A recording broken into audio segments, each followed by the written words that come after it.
Thank you very much for coming to this important panel where we will debate the future of European democracy. My name is Peter Šuhel. I am the International Secretary of the Slovenian Democratic Party, which is, by the way, the largest and the most successful Slovenian party.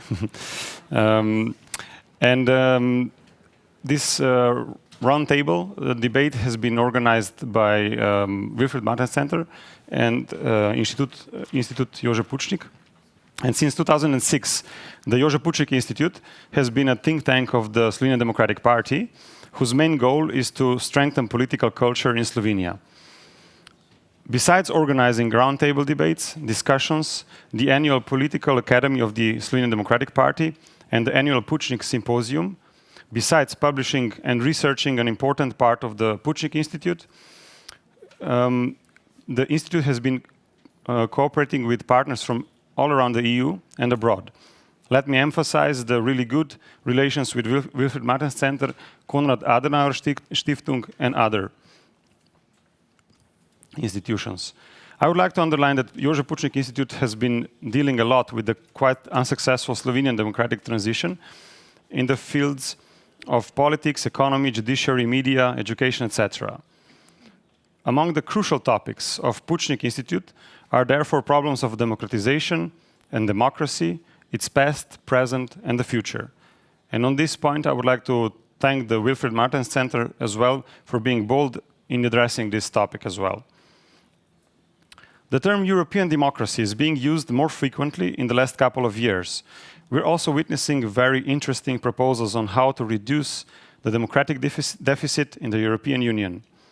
We'll, of course, address most of these proposals today in this panel. The main issue of today's panel will be to discuss how to strengthen the democratic legitimacy as well as enhance problem-solving capacity in the European Union. Possible ways of maintaining delicate balance between national sovereignty and implementation of common Union's policy solutions will be analyzed. Today we will debate all these issues together with our very respectable discussants, the very respectable panel with Dr. Esteban Gonzáles Pons, Dr. Milan Zver, Dr. Matevž Tomšič, and Dr. Andreja Valič Zver.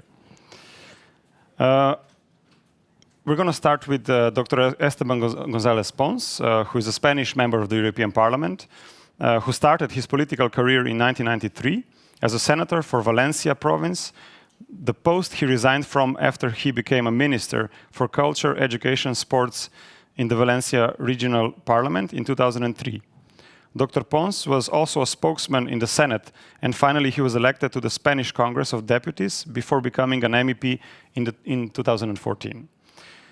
In the European Parliament, he was the head of the Spanish EPP delegation, the chairman of the EPP Working Group on Legal and Home Affairs, and the vice chair of the EPP Group. So that is it for my short introduction. And now, if you allow me, I will give the floor to Dr. Gonzáles Pons for the kickoff of the debate.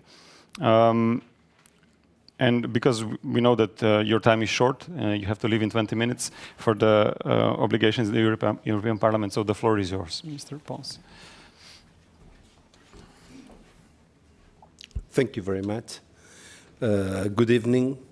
First, I want to thank the kind invitation to attend this event organized by the Wilfried Martens Center and the Jože Pucnik Center.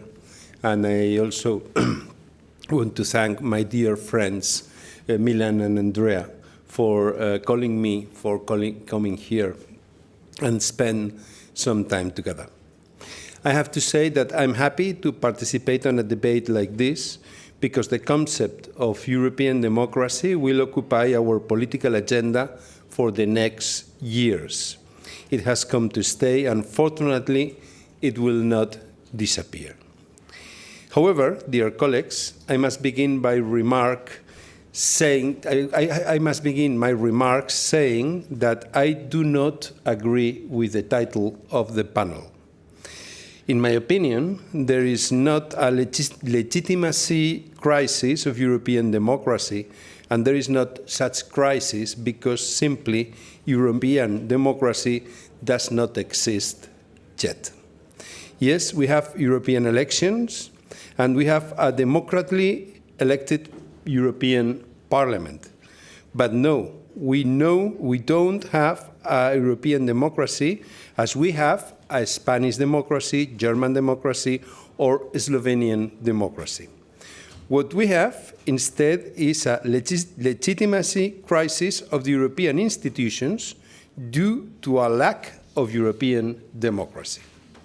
And yes, what we also have is a legitimacy crisis of our model of democracy, the liberal representative democracy. So there are two different concepts here. First, the crisis of liberal representative democracies at national level.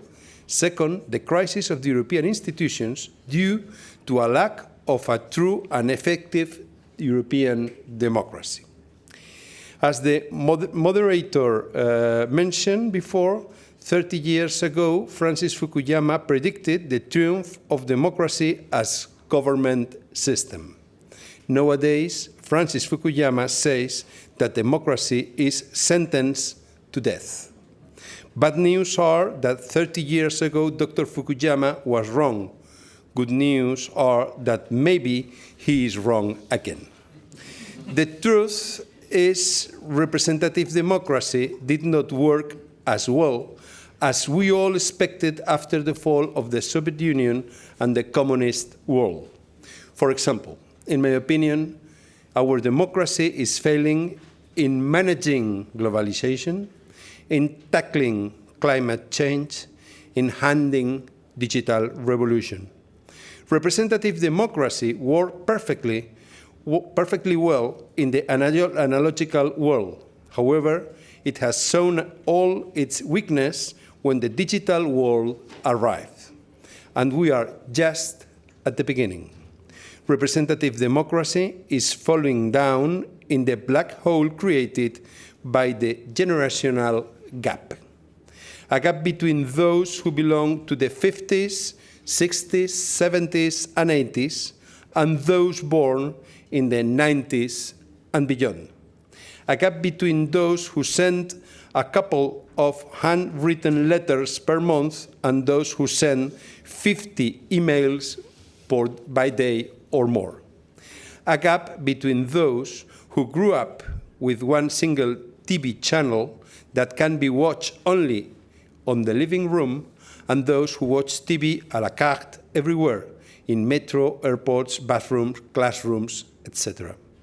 A gap between those whose biggest dream was to get married, get a house, a car, a lifetime job, and many children, and those whose highest aspiration is not to live worse than their parents.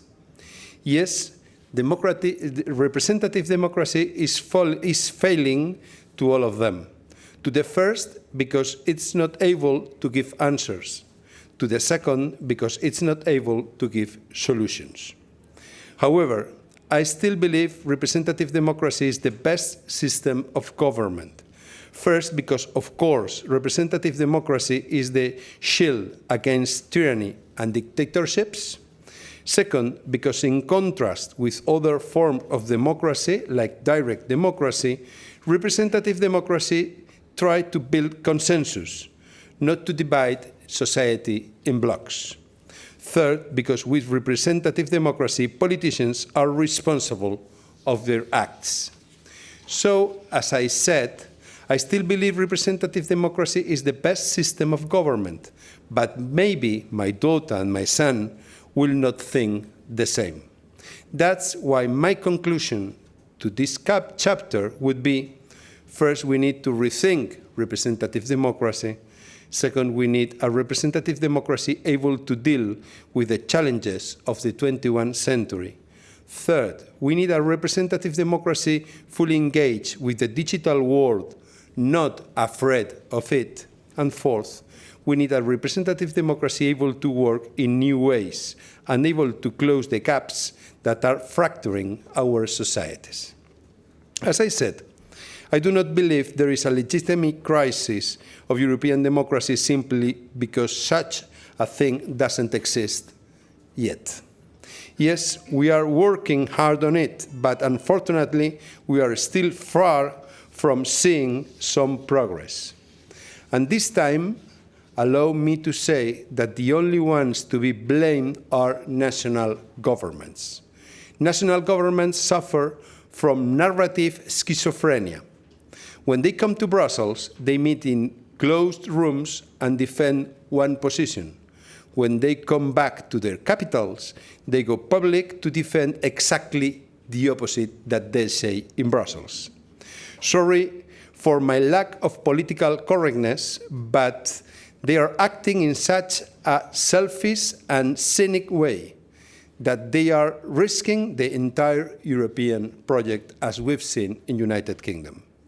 National governments are afraid of giving European institutions too much power, when the truth is European institutions are being ruled by those same governments, with the only unmeritorious exception of the European Parliament. And again, the problem of Europe is not democracy, but the lack of it and the crisis of legitimacy that this absence provoke in our institutions. Ordinary people doesn't understand who are and how we work, those who are in Brussels. You need to be an academic to understand the European Union. Do we want to legitimize the European Union and its institutions? Make them more transparent, more democratic, less bureaucratic, and more accountable. How do we do that? Of course, there is not an easy answer, but there are many ways to explore. First, don't be afraid about reforming the treaties. Make them simpler and more understandable for ordinary people. Second, reform the Council. The Council is de facto a legislative body, so convert it into a real upper chamber, a Senate of states with democratically elected members, and it should work as transparent as the Parliament does. Third, reform the presidency system. We have presidency of the Council, presidency of the Commission, and the rotatory presidency of the Council of Ministers. This must end. And this is my final point, however, the president must be elected by a democratic way, either direct elections or via the legislative power, but never, ever again can be decided in secret meetings and hidden rooms. Thank you very much. Thank you so much, Dr. Pons, for this wise and challenging thoughts as well. Now, if you allow me one more question, because you're coming from Spain and we have a unique opportunity now to ask you. We've all heard a couple of days ago the ruling on Catalan separatists. Would you be so kind and comment on it in regards to the respect of the rule of law and the constitution and so on?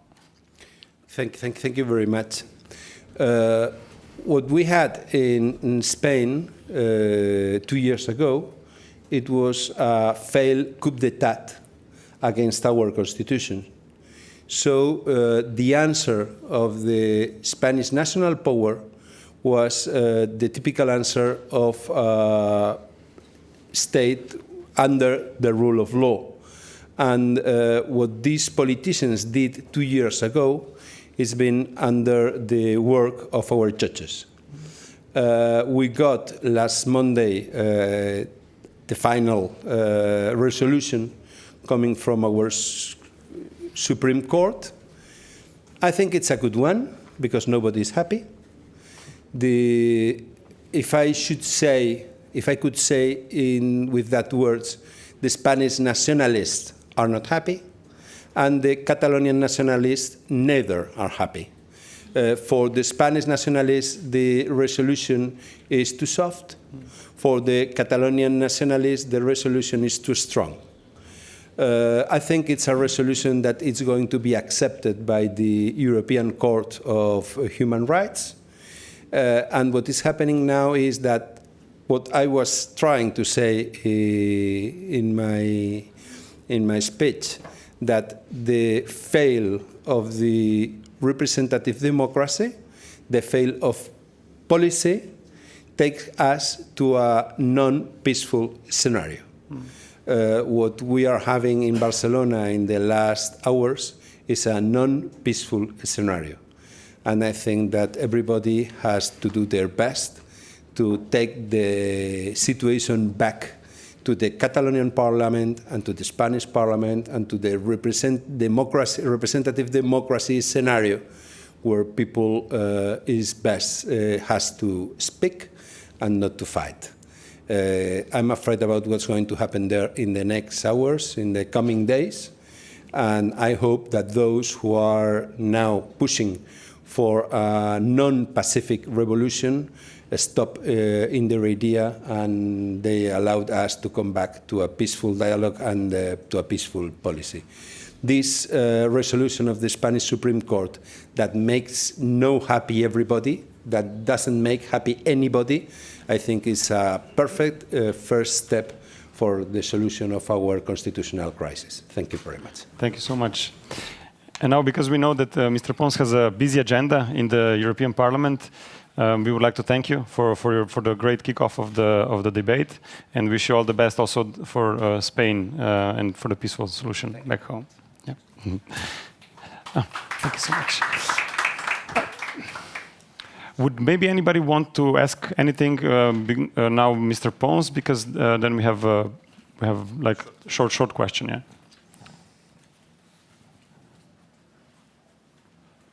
Very short question. Matevž is my name, independent advisor. I just would like to have a copy of your speech because it was just great. If that was possible. Thank you. Thank you so much. Yeah. Anybody else for a minute? If that is not the case, then thank you again, Mr. Pons, for your time. And yeah. Okay, yeah, perfect. So we're gonna continue with our panel, and just a short introduction of all of the three panelists. So on my right is Dr. Milan Zver, an MEP and a university professor who dedicated much of his academic and political work researching the history of political ideas. Dr. Zver's career as a politician began in 1992, when he became the head of the cabinet of Dr. Jože Pucnik, who was the vice president of the Slovenian government at the time. Later on, Dr. Zver was a counselor on both the municipal and state levels, before becoming a minister for education and sports, much as Dr. Pons, in the first Janez Janša government in 2004. In 2008, during the Slovenian presidency of the European Union, Dr. Zver also led the European Council for Education, Youth, Culture and Sports. In 2009, he became a member of the European Parliament and the head of the Slovenian EPP delegation. Mr. Zver is best known in the European Parliament as a standing rapporteur for Erasmus Plus program. On my left is Dr. Matevž Tomšič, who holds a PhD in sociology and is a professor and vice dean at the School of Advanced Social Studies in Nova Gorica. His research interests belong to the field of political sociology, i.e. elites, democracy, and development in post-communist societies. In recent period, his work focuses also on the role of media in relation to democracy. He is an author and co-author of a number of domestic and international scientific publications, among them The Challenges of Sustained Development, the role of socio-cultural factors in East Central Europe, in CEU Press 2005. Dr. Tomšič also serves as the president of the academic council at the Jože Pucnik Institute. And last, but certainly not the least, on my left is Dr. Andreja Valič, who is a historian and the director of the Study Center for National Reconciliation in Slovenia. She has cooperated in many projects on history, human rights, and history education. Dr. Valič was an assistant in the Department of Political Science at the Faculty of Social Sciences in University of Ljubljana, the president of the History Teacher Association of Slovenia, the president of the Archival Commission of the Republic of Slovenia, and the management board member of the European Union Agency for Fundamental Rights, FRA. Currently, Dr. Valič has been a member of the executive board of the Platform of European Memory and Conscience and the president of the Council of Pucnik, Jože Pucnik Institute. So if I may, I would start with Dr. Milan Zver. Let's put the debate on democracy first in a historical context. You have already been involved with the topic of democracy in the times of change in the 1980s. The models of Christian democracy in Slovenia and in wider contexts have been the issues of your research and publications. Is there, by your opinion, enough discussion about this important topic today? Yeah, thank you for the question. First of all, I would like to thank to Wilfried Martens Center and Institute Dr. Jože Pucnik for organizing this event and for inviting me to discuss democracy, which, despite its ups and downs, has marked the last century in Europe. Thank you to you, Esteban, for very inspiring words, thought. The fact is that new president of the European Commission, Ms. Ursula von der Leyen, named one of the new portfolio in the Commission after democracy. That is very good sign for debate on democracy, on European democracy. I believe in this concept of European democracy. And I'm sure that we will talking in the future much more on democracy, on how to reduce the so-called democratic deficit, how to improve the democratic processes in Europe at the Europe level, etc. And that's true. When I was young, I was engaged into theoretically into democracy. I wrote a lot about it, and that was the time of Slovenia as a part of Yugoslavia. We are living in totalitarian regime, and it wasn't friend of the topics that we talking about. Yeah. Thank you so much for this intervention. And Dr. Andreja Valič-Zver, you're the president, as I said, of Jože Pucnik Institute. On the panel behind our backs, it says Pucnik words, Pucnik is quoted, "Democracy needs political culture." Last year, a conference room in the European Parliament has been named after Dr. Jože Pucnik, with the huge support of the EPP. We know Pucnik as a father of the Slovenian independence, political dissident, and a political scientist. Can you tell us something more about his attitude towards democracy? Thank you, Peter, for this question, and thank you, all of you, to come and to share our views on democracy, democratization, and so on.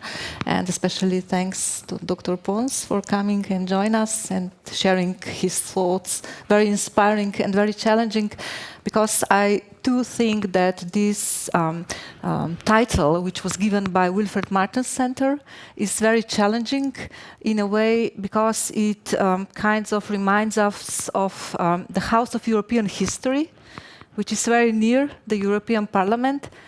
And it is also a challenge, because not all the people are satisfied with the content, and also we have to discuss the content of democracy in Europe nowadays.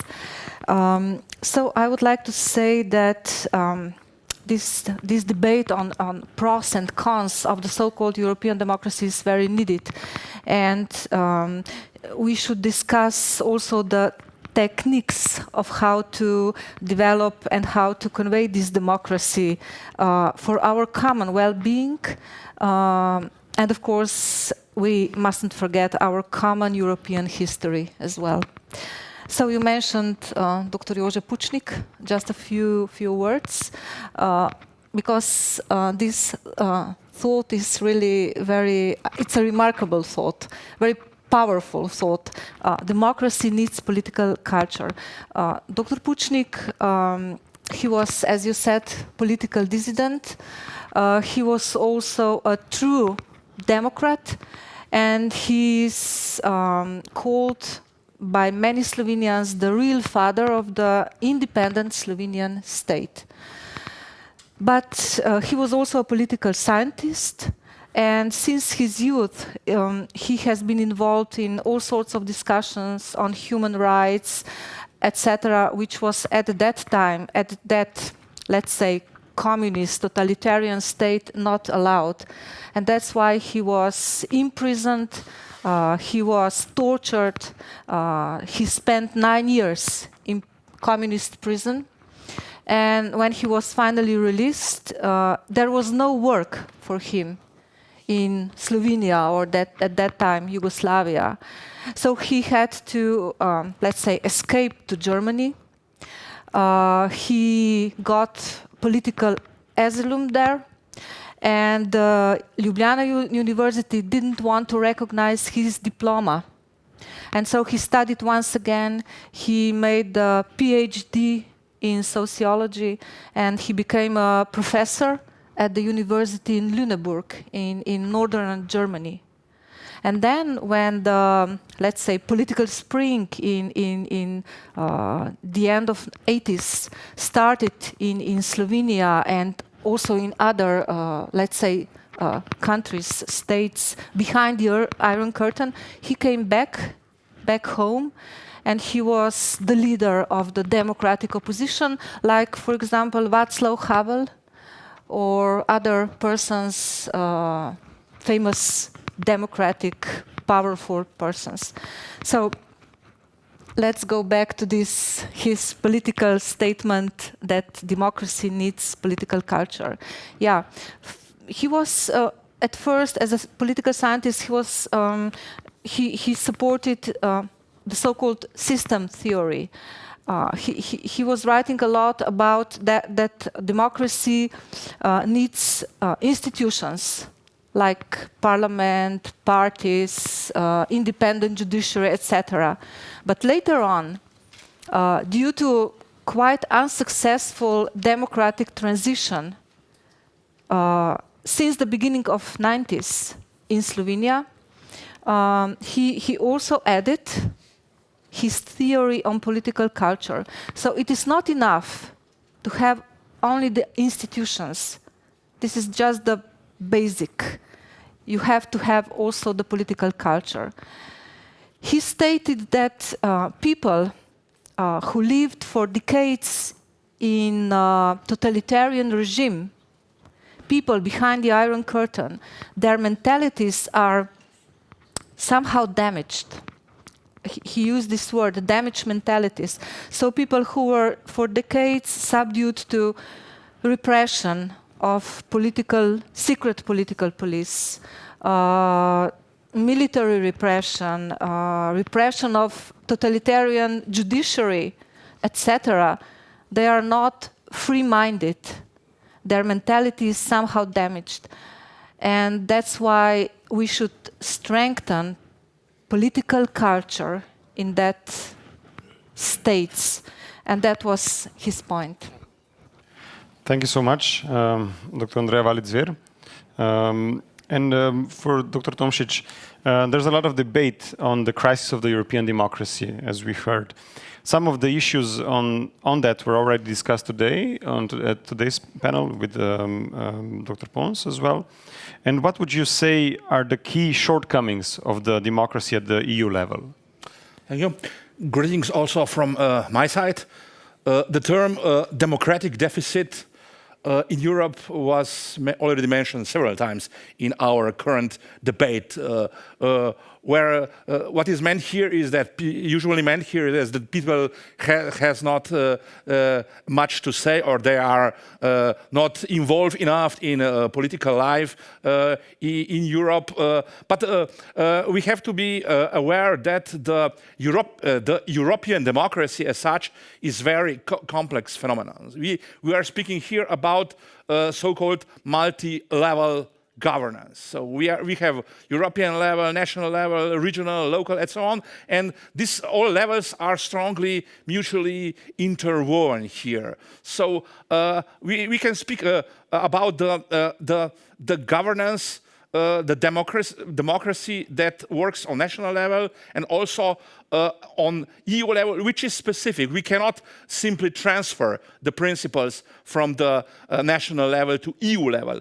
But this about the deficiencies here. So we can speak about deficiencies as a system, but even more we can say about the deficiencies in the conduct of elites, political elite, and other decision makers, both on national and, of course, EU level.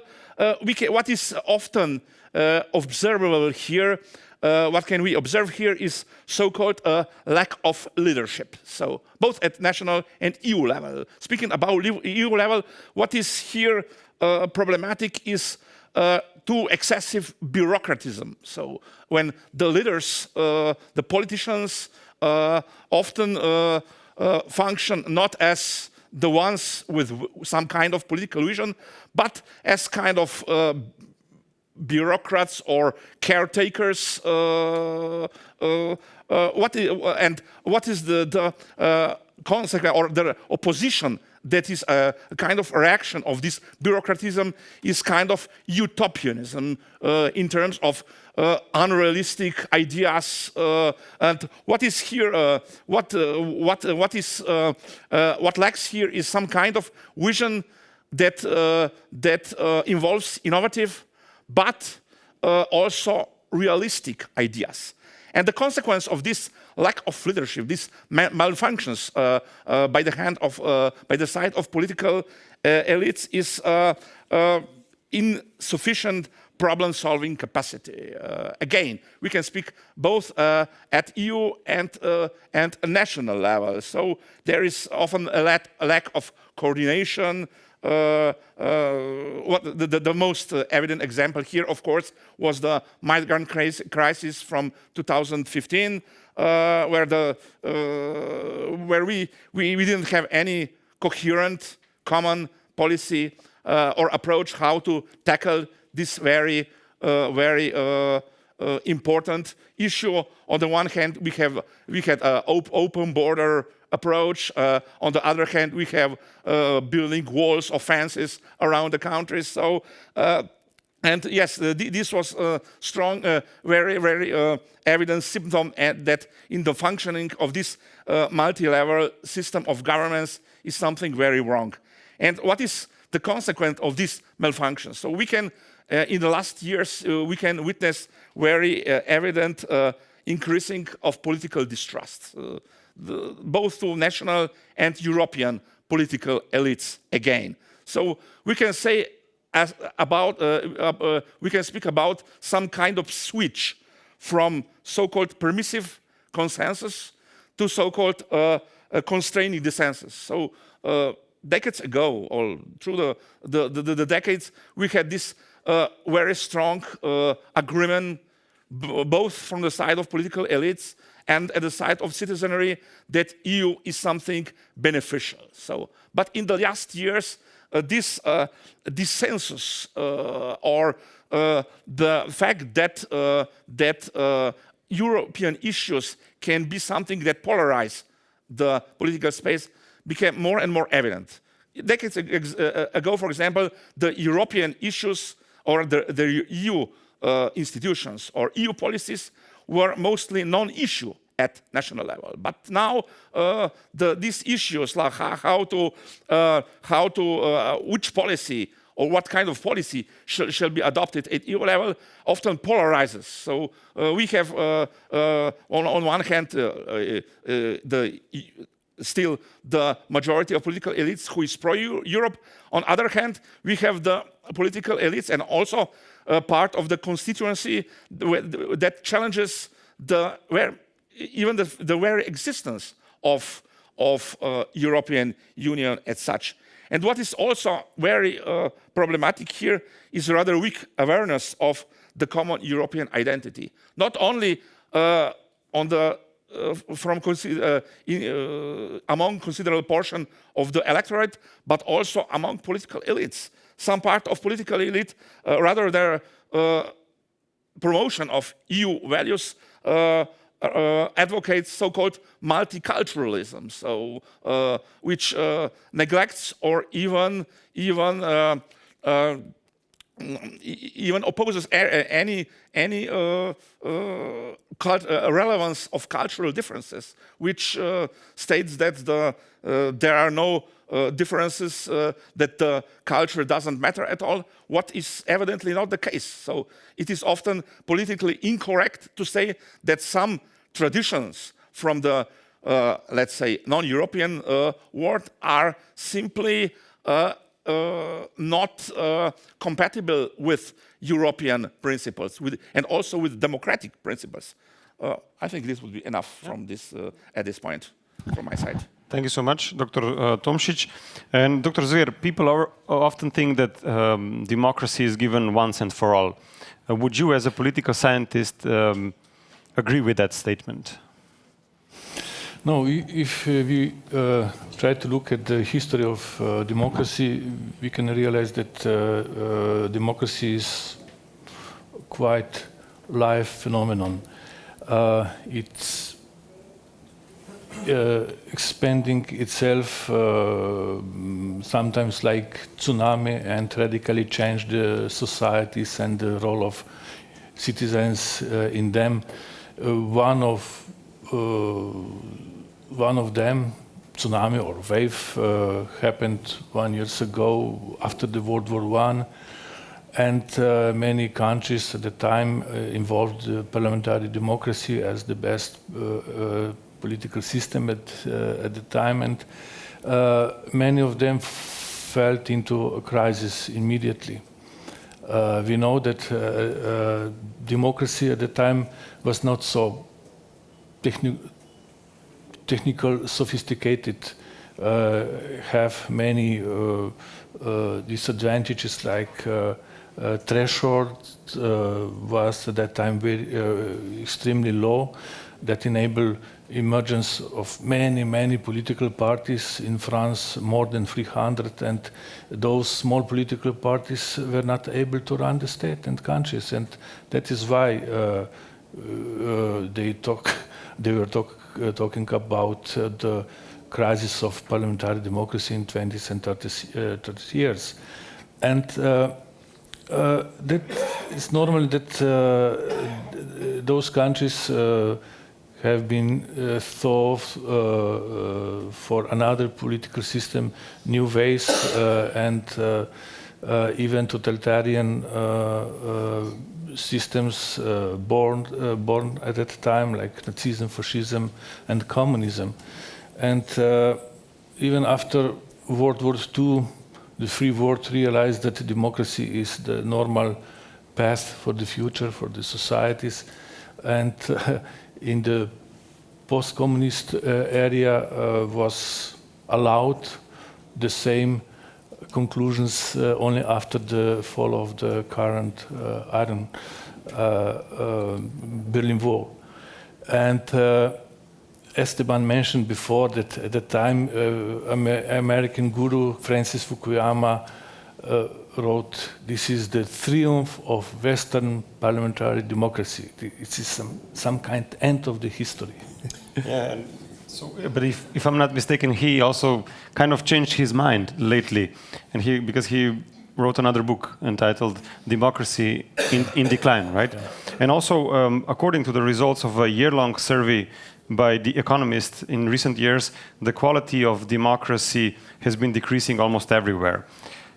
People are losing confidence in institutions and leaders. Why do you think that is? It's a question for $4 billion, but you are true. The trust is the key questions in democracy, and why Francis Fukuyama changed his mind, and like-minded people as well. There is some reason for that. The condition of democracy is getting worse today. You mentioned the Economist research. And I think that we need fight for democracy in the future permanently. And that is why it's so good that we will open this debate even at EU level in the framework of new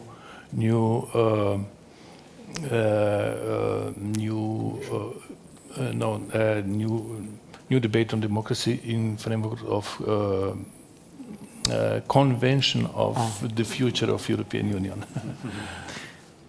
Thank you so much, Dr. Andreja Valič. As a historian, you know very well how fragile democracy can be.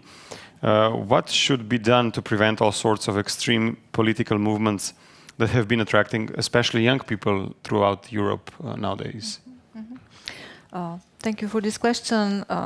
Milan mentioned the 20s and the 30s of the last century and the crisis of democracy, and we all know what happened then. The Second World War started, and after this cataclysm, also we built the new European Union, which was built not only on coal, not only on energy, but also on firmly and strong belief that peace should be made. And what is interesting, one of the fathers of the European Union, Jean Monnet, said once that if he was to start to build European Union once again, he would start with the culture. And that is very interesting. Of course, the culture in a very, very broad sense of word. So we are again with the political culture.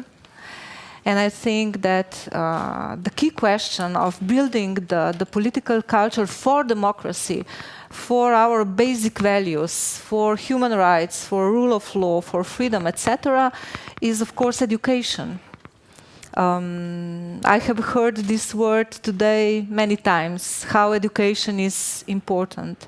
Yes, it's very important to tackle the youth, but how to tackle them? How to impose these democratic values? Many of them are living in a belief that democracy is, well, something given once for all, that something is like set in stone. So that's a real problem. And I would like to add that many of them don't know about these atrocities from the past, these violations of human rights from totalitarian regimes. They simply don't know. For example, researchers in Sweden, for example, shown that 90% of young people between 15 and 19 don't know what is Gulag. Children in England, they think that that Auschwitz is a theme park. Yeah, and that Hitler was a football coach. Young people in Romania, 44% of them, they don't know who was Ceausescu. Yep. And in Russia, you probably know that there is a famous writer, Yerofeev, I think was his name, and he wrote a book, Good Stalin, where he was speaking about the mentality of Russians who think that Stalin was a good guy, that he was the savior of Russia and the father of the great Russian nation. And these are the real problems of political culture. So, what to do? I think we should kind of promote our European values through this lens, through the lens of human rights, rule of law, democracy, freedom, and that we should develop our common view of past atrocities. Because this is important. If we don't know the past, we cannot think about the present. We cannot act properly, and we cannot think about the future with all this knowledge about the past. So this is a very important question. those who don't know the history tend to repeat it, right? So on that point, I would like to ask you, Dr. Tomšič, what do you think is the importance of European identity for the functioning of the democracy in the European Union? Every political system needs cultural foundations if it wants to survive and develop in a long-term perspective. And of course, this holds also for democracy. Andreja have already stressed the importance of political culture. For example, famous American political sociologist Seymour Martin Lipset stressed the political culture as one of the main or the most important social requisites of democracy. This means that the cultural background is something that can be perceived as kind of determinant of the political development, formation of political system. There are different systems of beliefs, systems of values that are more or less compatible to democratic standards, democratic principles, this is not a kind of historical coincidence that modern democracy evolved, was conceived and developed in Europe. So, because European culture, European heritage is the one that was the most productive soil of development of democracy, while some other environments consist of much less compatible cultural elements. And culture is also important as a basis of the legitimacy of political system. We can speak about legitimacy as the ability of production, of maintenance, and maintenance of the beliefs of the desirable nature of existing political institution and society. And of course, this holds also for democracy, the legitimacy of a democratic system that presupposes some kind of consensus in terms of commitment of both democratic body and the elites in protection of key political democratic norms and principles. So we also already mentioned, and also I already mentioned, the so-called democratic deficit, that the notion that EU is a kind of elite project, that EU democracy should be more participatory. Okay, everything well, but we have to be aware that for European democracy to take place, there is something needed. American author Joseph Weiler mentioned the term European demos as European public, European body of citizenry with common values, with common interactions and so on. And at the moment, this European demos is, let's say, maybe too non-existent would be too harsh word, but it's not in a very developed phase. And here we came also to the issue of European culture and also European identity. Namely, without common European identity, the EU, or Europe in general, in long-term perspective, cannot function as unified political entity. And now the question for Dr. Zver. How does European democracy work today? What would you say are some ideas to, or there are some ideas to change the democratic decision-making process to make it more efficient, effective, and so on? I think that European democracy works well, okay, but maybe we should define what European democracy means. Maybe you can use another terms like democracy in European Union or democracy in Europe or EU democracy, etc. But I'd like these terms, European democracy. In my opinion, it relates to the functioning of the European institution in terms of influence of the citizens and as well member states as well into the decision-making process at the EU level. But we can conclude that we have special, unique combination of one side majoritarian democracy and on the other side consensual democracy at the EU level. We all know that majoritarian democracy means government by the majority of the people. In practice, we have elections that enable more political parties to compete for the votes of the electorate, and the winner of the elections forms the legislative and executive power, and authority is concentrated into hand of the winners of the elections, and oppositions is left behind on the other side. But consensual democracy is inclusive model. All, even minorities can be part of the government, and otherwise they can use the veto system and block the decision.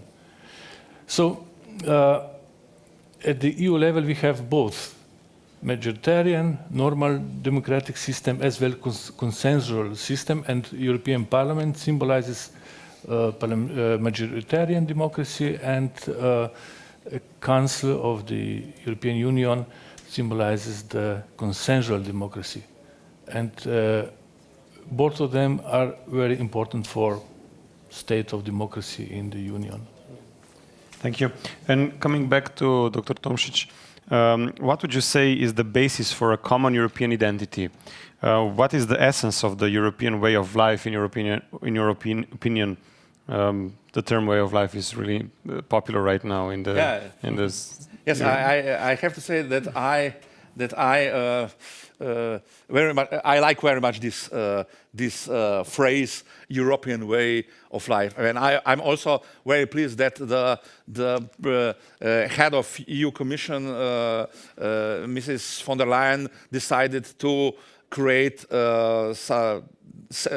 some distinctive position in the Commission that is in charge for this very European way of life. And what is very also telling that a part of European elite, the leftist part, strongly objects to this idea. Here we again we have here this let's say neglective attitude toward European values, which prefers a kind of multicultural mixing of different culture, neglection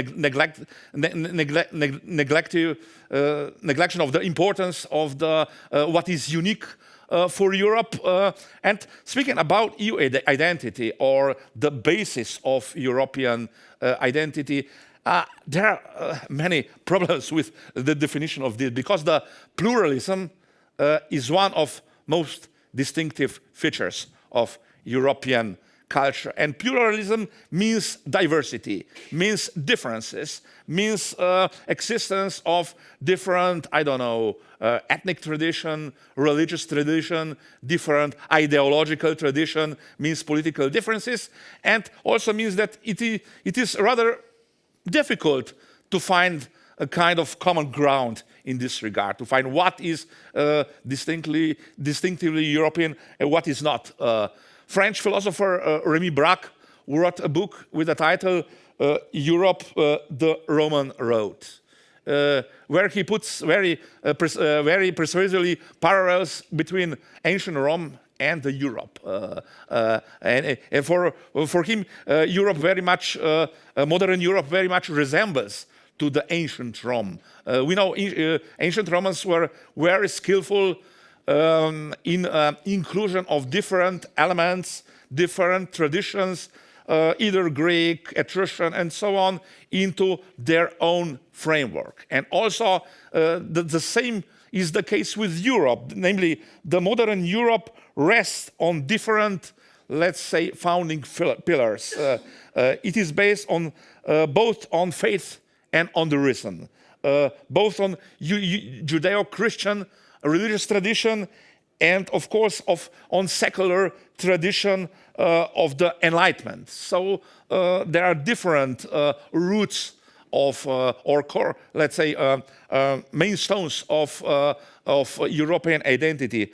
But nevertheless, European culture is very unique combination of these very different, distinctive, diverse elements, with nevertheless its strong, distinctive core. And we can say here that culture nevertheless matters. So let me here mention one study that was carried out this year by a couple of colleagues from my institution. It was a project called Babylon, Creative Europe program founded by a European Commission.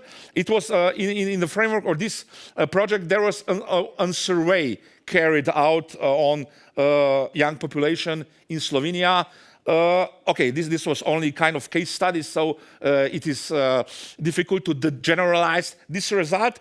But what was obvious here on the basis on this result, that the culture plays, even for the young population, plays very important role. Youth to be what is usually kind of stereotype, very cosmopolitic, very open, borderly oriented, and so on and so on. But it came out here that the spiritual dimension, including its Christian, meaning religion aspects, is very significantly related to the awareness of European shared or common belonging.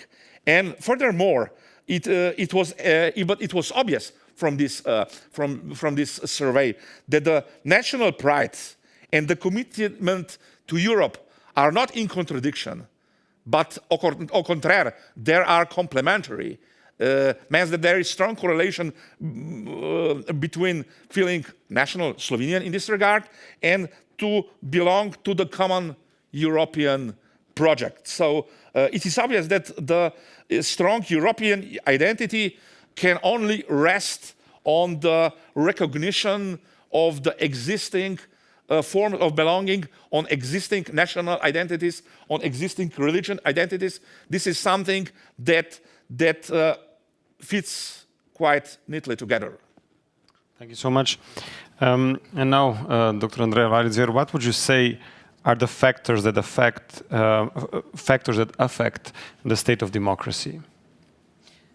Well, besides family, besides the wider social environment, politics, political economy, also media are very important, and of course, once again, education.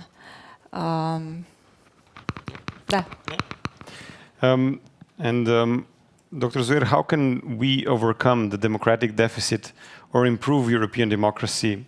That is the essential question at the end of the day. That is essential questions, yes. I think the left and the liberals proposed in the past, 10 years ago, and MAPS, DAF, some suggestions that could be very risky. He suggested transnational list for European elections to stabilize EU democracy, as well as only one constituency for whole European Union. I think that is a little bit too much. But even some civil society organization in Germany, like Mehr Demokratie, in the last book suggested Senate, which should replace the Council of the European Union, and pan-European referendums, etc., etc.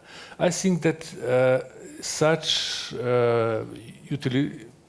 utilitarization of the European democracy is could bring many problems in functioning and especially in trust in the European Union among the European citizens.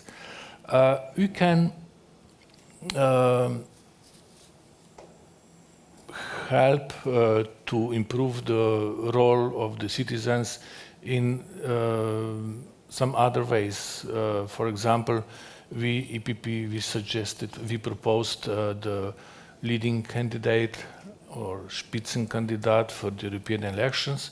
This is very good addition, and we can improve the condition of the EU democracy in the future.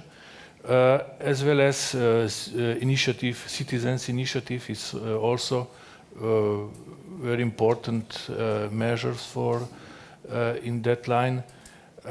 But even in the Council, we should be aware that the Council of EU is also a democratic body, and if they try to work in the seeking of the highest consensus, this is also means improving the fitness of democracy in EU. But seeking for very radical way of changing of EU democracy, I think it's very risky. Thank you so much. So if we all agree, I would close this part of the panel and open the floor for public. For questions, we would take 3 questions at a time. We have microphones, so raise your hands and our colleagues will come to you, and briefly introduce yourself and ask away.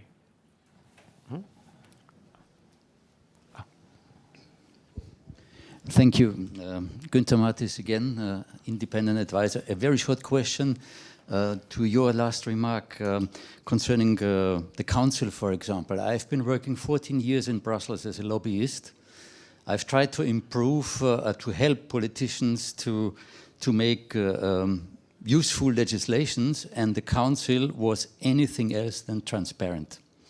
Whatever was discussed in the council in the final end, it was completely impossible to get the drafts, to get a comment, to even get an opinion. And I think for me personally, this is the most undemocratic part of the European Union mechanism, because this is just excluding the citizen at a very important state of the decision making. And this is something that, in my opinion, needs to be drastically improved. Thank you. We have another one. Hello, my name is Bert Hack from BVA. I have a question concerning the topic of the European identity. It has been discussed quite a lot. But the question is, how can we create it? Or what could the EU, the European institutions, and also on national level and regional level, what could they do to promote, to create, to distribute their European identity so that the population adheres to it? We've been talking about very much about education, but if you look at the history books or geography books in each member states, they talk only about the national history, the national geography. So what can we do to create a European identity? Thank you. Anybody else? You can also comment. Doesn't need to be a question or something. Do we only have 2 for now? Okay. Then I propose maybe the first answer on transparency of the council, Dr. Zver. Maybe I can agree with you. I don't know the insight of how to go the decision-making process in the council, but generally speaking, I think the last democratic institution at the EU level is European Commission, not Council. They are trying to find some consensus between member states. This is important at the top of decision. But European Commission, they have extremely power. They have money. they decided something about the thing that they should be part of the decision making in the parliament. For example, Jean-Claude Juncker established some very strong institution, European Solidarity Corps, that spent a lot of money, but in the parliament we didn't decide on that. And there is also another projects of the European Commission that should be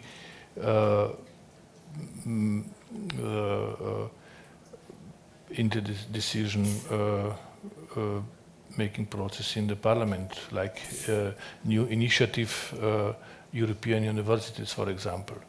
This is pilot project, and we never in the parliament decided about this.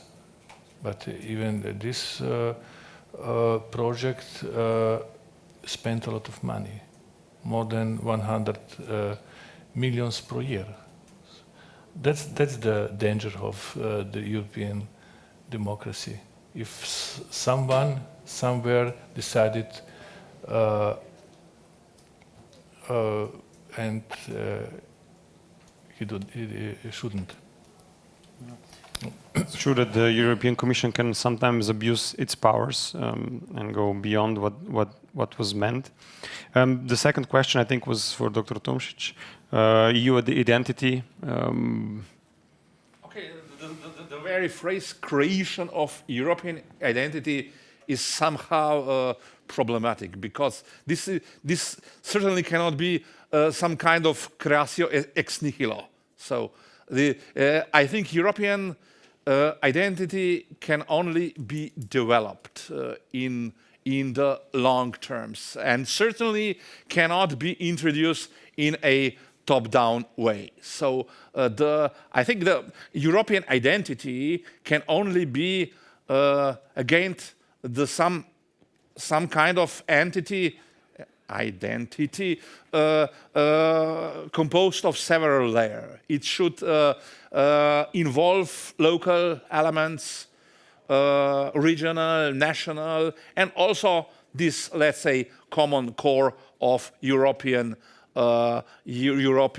values. It cannot be something constructed by some kind of intelligent design. So it can, of course, and this is problem how to tackle to this issue at EU level. So there, of course, there are some mechanisms, like, for example, Erasmus project, the exchange, students exchange. So this is these things are rather are helpful, nevertheless. But yes, they can bring to, let's say, extended or higher level of awareness of common belonging only in kind of circumstantial way, or indirect way. So this is something that cannot be made by fiat. And maybe Dr. Andreja Valič also. Because you mentioned the history books. I was dealing with this also within Euroclio, these European history teachers, educators, and I know that there are some history books, like common history books, let's say German, French, or German, Polish, but these are very rare. So I said before that we should, look at our common European history through our common European values. So if something is atrocity in Nazism, and the same thing happens in communism, we should measure this with the same measurements. And this is not so. And so I see this last resolution of European Parliament from September this year on importance of European historical memory, something like that, as a very crucial. 10 years ago, it was a similar resolution, and now, since we are kind of remembering the beginning of the Second World War, another resolution. I think Manfred Weber was the author. Rapporteur. Yeah. So they are majority of MEPs signed this resolution. They approved this resolution. So it's very important to have common European memory as well. As the late Polish MEP, Mr. Bronislaw Geremek said, we cannot have successful European Union or democratic European Union without common European history. We still have time for maybe one question or a remark or comment. If anybody would like to ask something. Yeah, sir? Oh, you have a microphone. Richard Doherty from Ireland. The tone of the discussion has been a bit negative and pessimistic in the sense of the state of European democracy and the enthusiasm or lack of enthusiasm, the risk of populism, etc., etc. I'm just wondering if you look, despite all of the turmoil that the Union has been through, let's say even in the last 10 years, the degree of support, popular support, let's call it spontaneous support for the Union, remains pretty high, 2/3 of the population, I think, across the Union as a whole. We also saw the very welcome increase in voting in the European elections a few months back, after decades of a decrease, at a time when the Union has been very much criticized in recent years for the financial crisis, the migration issue, and a host of other areas. So I'm wondering, despite all the challenges that democracy is facing in our complex societies, is the European populace still clinging and looking towards Europe with a positive note, and that, we can talk about the glass being half empty or the glass being half full in terms of democracy, and should we draw positive conclusions from what I've said? Thank you for the question. Anybody else wishes to comment or pose a question? Yeah. Yeah. But I think we had a very good proposal from Mr. Pons at the beginning. Look into the treaties, look into the mechanisms. I think by all, even if the glass is half full, there is another half that we can fill. I think there is a lot for us to do. And concerning the Commission, for me as a lobbyist, the Commission was very, very transparent, absolutely transparent, I have to admit. The biggest problem for me was really the Council decisions at the top, at the end of the decision-making, which sometimes ignored completely all that consultation that the Commission had done before over 2 or 3 years. That was my view. Thank you. Matevž. Okay. So I think Dr. Tomšič would maybe... We can speak here about different issues. So the being transparent is not the same as being democratic. For example, a dictator can be very transparent, but this doesn't mean that he's democratic. So these are different issues. Yeah, okay. Some institution can be transparent, but it can also be irresponsible, non-responsive, and so on. So usually this fits together. Let's say openness, transparency, and so on. But it is not necessarily the case. Question of basic democracy.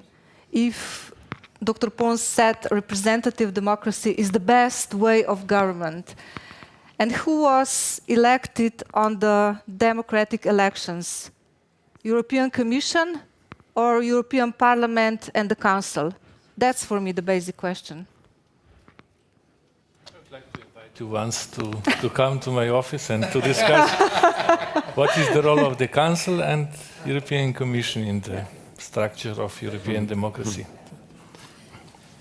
And maybe just my reflection.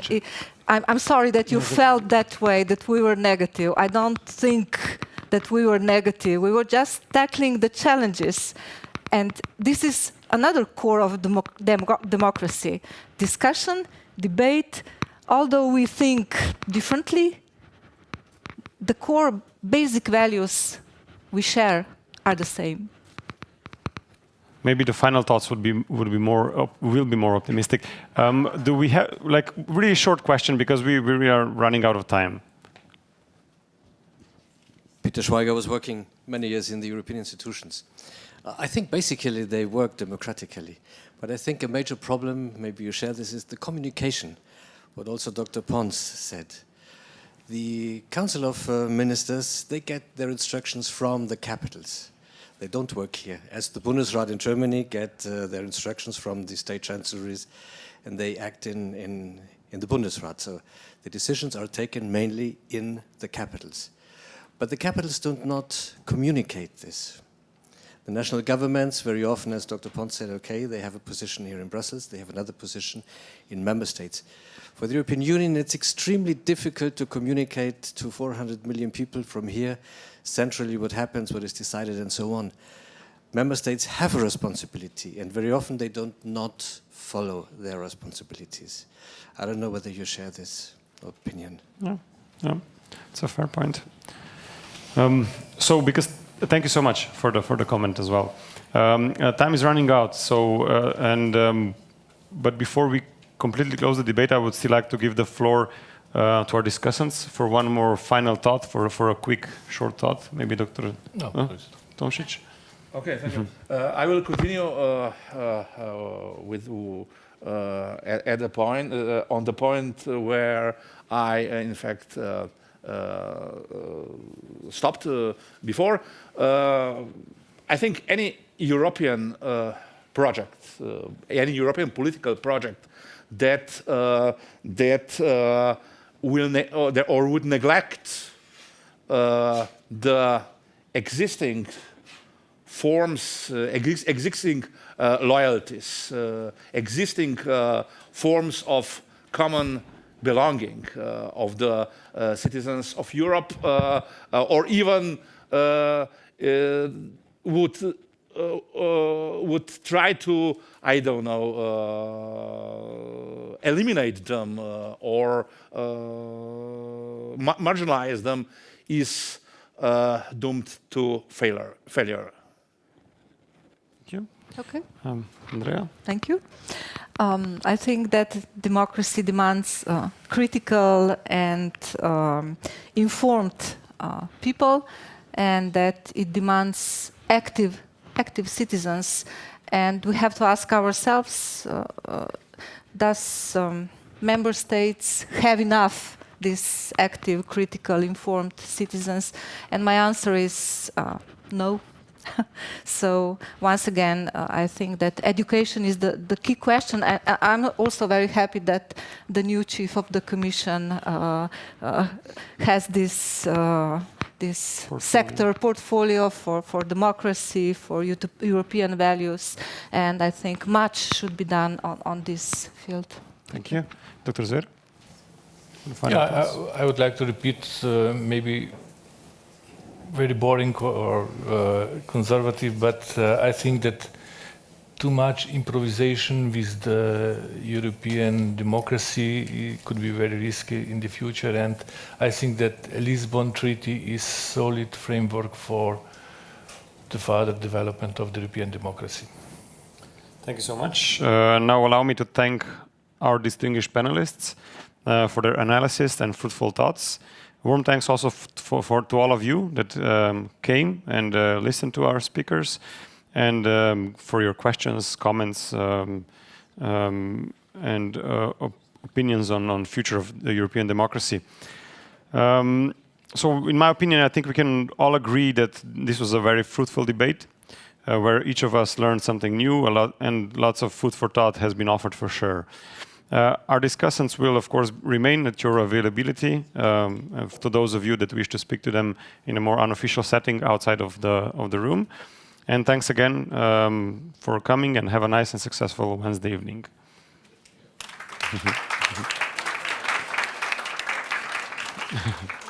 Just